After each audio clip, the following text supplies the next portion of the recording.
ওই শয়তান, ওই মুশরিক, ওই মুনাফেক শওকতকে বলছি, ওই শওকতকে বলছি, মুনাফেকটাকে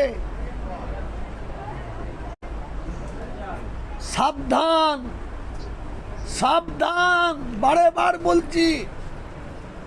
তুমি যে অপরাধ করেছো, তোমার অপরাধের কোনো ক্ষমা নাই।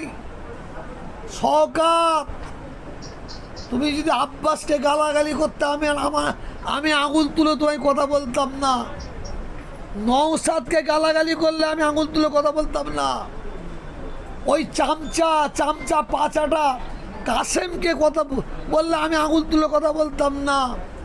শওকত, তোমার পলক বেরিয়েছে, খোদার কসম বলছে, আল্লাহ তোমার পলক ছাড়বে।